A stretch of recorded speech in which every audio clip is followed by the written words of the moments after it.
Hello everyone, it's siu-yee. Welcome back to my channel. If you're new, I make videos about physical and financial fitness for millennials.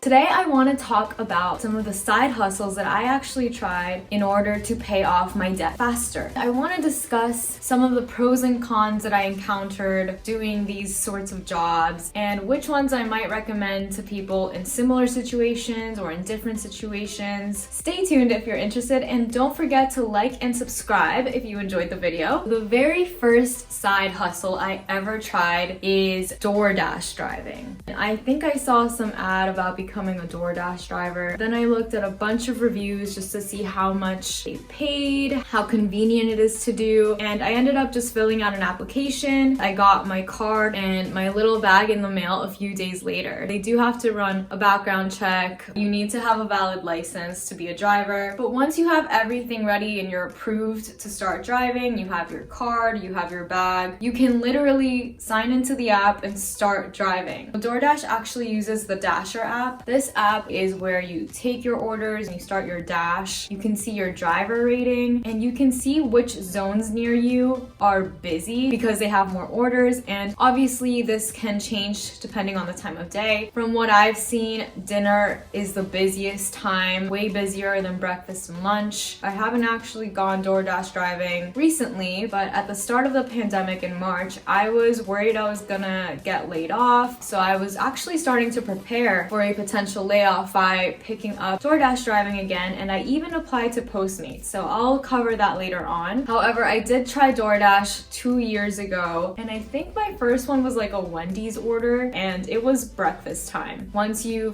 finish picking up the food, they tell you the address of the person you're dropping it off, then you drive over there, they give you the distance, everything. You kind of just have to estimate how much of your time that'll take. So the first day I actually did it, I ended up doing it most of the day. I took breaks to eat some food, but it was just fun. It was like a thrill to like get orders, complete them, and then you just get paid, because sometimes, you know, people leave tips and sometimes those tips are sizable compared to the order. That was exciting for me. So my pros for DoorDash are the fact that you can work on your own schedule. However, this is very limited because you do want to work on those busy hours, aka breakfast, lunch, dinner, particularly dinner, so that you can get bigger orders and larger tips. So in a sense, yes, you can work on your own schedule, but in another sense, you are technically catering to the public, the customer. When are they gonna order food? It is very unlikely that someone in a suburban area will be ordering food at like 4 a.m. And as I mentioned just now, another bonus is that you can get tips from this. Tips are always great. Sometimes customers have given me cash tips. You can get a lot of orders within a small amount of time. Sometimes I get an order right after I complete my order and there's no wait time. So that's a big plus. But when there is a wait time, sometimes you're waiting in your car for like 30 minutes for an order and you may not be that close to home. It's like either you start driving home and you're about to finish your dash and then you get an order and then you have to go all the way back to some other place that's farther away. You never really know where your route will take you, so that's definitely a con. Another pro is that you actually get paid the Monday after you finish your dash. I think it hits your checking account within 2 to 3 business days, which is very standard. In many cases, you don't have to wait a full week until you get your money. You just need to wait a few days. It's very consistent. Besides waiting a while in the car to get an order, and if it's winter, you might be wasting gas because you have your heater on, or if it's really, really hot, you have your AC on, so you don't want to turn off your car. These things add up. So you always need to keep track of how much gas you're spending, how much mileage you're using up. This is the territory of being a contractor. You're not actually an employee of DoorDash, you are a contractor. You are self-employed. You have to take into account what information you need for taxes next year so that you can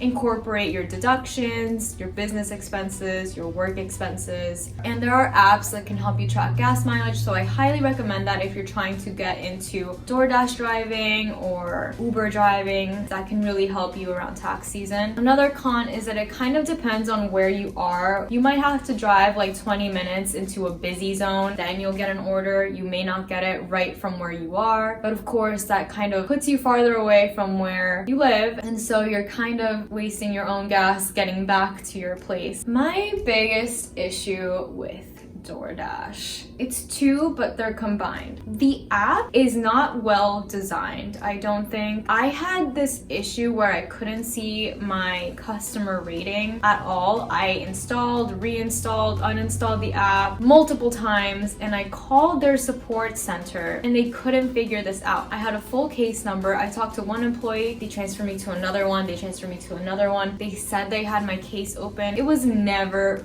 closed. They never figured out what was wrong with my app. Every time I talked to someone new, it's like they had no idea what was going on, even though it was the same case number. I just want you all to be aware that their customer service is the worst. I think the customer service, for people who are ordering things is also bad, but the service for the drivers is terrible. Absolutely terrible. One time I was on my way to pick up an order. I had accepted it, and when I got to the restaurant, they told me that someone else picked up my order and was going to deliver it. So I had to call the support center, and they took 15 minutes to get back to me, and there I am waiting at this restaurant wasting my time. I think that they credited me like half of the earnings for that delivery, but it was still kind of annoying to go through that. Their customer service is terrible. I don't think it's changed much since the last time I had to call them. Another thing in general for driving, it can be really tiring if you're not used to it, especially when I was waiting in the car for an order. But if you really just need to get out there and do something, I think it's a great and easy way to start working while you maybe look for a different job. Because I don't think DoorDash alone is sustainable unless you are working for all of the other driving apps. But at the start of the pandemic, I decided to also sign up for Postmates and Instacart. I never actually did anything with Instacart because that's when it was kind of scary to go out, so I just didn't want to interact with people. Before that though, I did go on a few DoorDash drives and use Postmates simultaneously. Postmates is great, especially if you're near Walmart, because they do grocery pickup there, and if you literally complete an order and then go back to Walmart, it's very, very likely you're gonna get another grocery pickup order assigned to you because you're right in the vicinity. And that's actually what I did. So I ended up getting like 4 or 5 orders. I just like went back and forth, and it's nice because when people buy groceries, they tend to spend a lot, and the tips are usually proportionate to that amount. Another pro with Postmates is that I never really had an issue with customer service. Their app seems to be well designed. They also include bonuses. I don't have any cons for this method. The only issue with grocery pickup is that you have to literally carry all the groceries to their house from your car. Just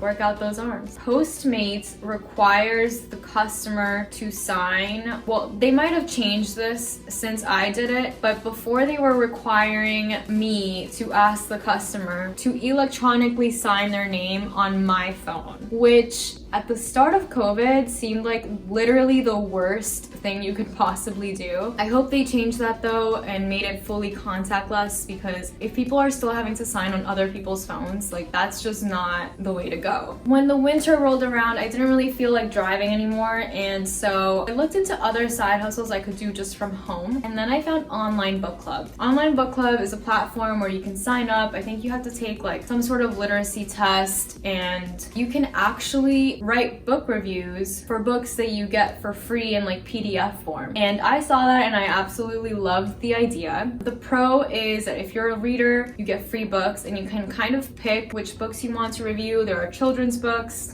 mystery books, sci-fi books, any kinds of books are on there. You have to just look for any typos. You have to have really good reading comprehension skills to provide them with a comprehensive review of the book, because the purpose of it is to actually help the author in return for a free book. I think I did it for about 4 or 5 books. So you start out being paid $5 per book review, and then you can kind of level up the more reviews you write depending on the grades you get on them. Someone on a higher level is actually grading your review, seeing if you meet all of the requirements set in their rubric, and then they give you a grade, and this grade goes towards what level reviewer you are, and then that can either help you get different types of books to review or even get paid more. This is not something that you do if you literally want to to work full-time as a book reviewer. Unless you can somehow get to the highest level within a week, I just do not think it's the way to go. I recommend this for people who love reading, who want to work on their writing skills, who want to work on their reading comprehension skills. I was definitely interested in that. I really enjoy the experience. I love reading books, but of course it's not sustainable as a side hustle because reading books is very time consuming. To read that and then have to write an in-depth review of a book, make sure it adheres to the requirements, post it, that's a lot of your time for a $5 return. The only con is the payment that you get. So the pro is free books, increased reading comprehension skills, working on your writing skills. Cons are small payment, strict guidelines, and it's hard to level up if you are not consistent. I was for the first few weeks. I got some good books out of it. I wish I could keep getting free books, but you can't get your next free book until you finish your review, and I had to read this one book that I didn't really like. Yeah, they kept sending me reminder emails and I kept ignoring them, so now I'm not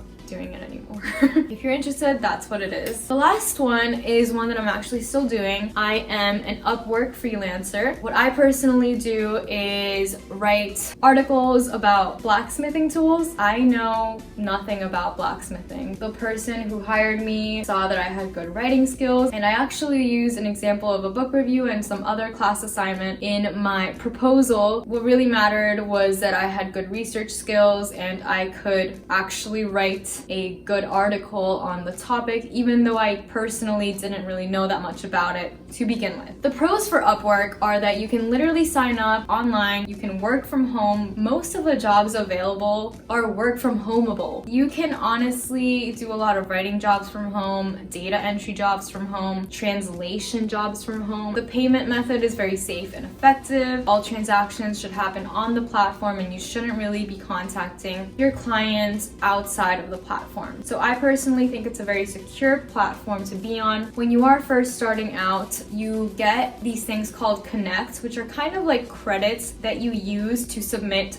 job proposals. So some of these job proposals can be like 4 connects, and once you use them up, you have to start paying for them. Luckily, I submitted like 1 proposal and I didn't get it, but just from submitting that one, I think may have gotten me some sort of visibility in the community. And so my current client actually invited me to submit a proposal to his job posting. So I didn't have to use my own connects for that. And he's actually the only client I have. My first milestone for him was writing a quick research article. I was paid like $25 for 1,000 words, which doesn't seem like much, but at the time I didn't really have a concept of how much words are worth, especially since I was a beginner, and I knew that this was just a flat fee just for him to review my work and to see if he wanted to continue with me in his project, and it worked out. I've made over $1,500 this past year just writing articles, which is not much compared to my full-time income, but I only write 1 article every 2 weeks and they're not very long. It takes me less than 2 hours if I'm actually concentrating on writing this article. I'm currently being paid $40 per 1,000 words. The first con for Upwork, the connect system. It's ridiculous. I hate that you have to pay to submit proposals, but I get it. It's their platform, whatever. It's still a con. The other con is that they charge a sizable service fee for using their platform. In my first few articles, before I hit the $500 mark, I was being charged 20% by Upwork to basically use their platform, which is huge. Hi, bebe. Hi, baby.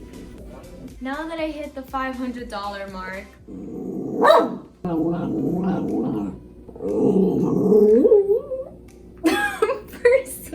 no hay nadie ahí. Por favor, basta. Anyway, now that I've hit the $500 earnings mark, I'm officially in the 10% service fee zone. I just need to make $10,000 to get into the 5% service fee zone. It's gonna take a few years. Just from watching other people who work on Upwork on YouTube, it's really hard to be a top-rated freelancer. The freelancer market may appear to be saturated, and I haven't checked out the other freelancing platforms that other people have mentioned, but I have heard that Upwork itself charges more for connects when compared to similar platforms. So keep that in mind. I got really lucky that I got a long-term client and then he continues to work with me, and I can do that from the comfort of my own home and not have to worry about wasting gas or mileage. But in my next taxes, I'm gonna incorporate a home office into my deductions. That's all I had for today. Let me know in the comments what types of side hustles you've tried, because I'm always interested in what other people are doing. Don't forget to like and subscribe and share this video if you'd like. Thanks for watching.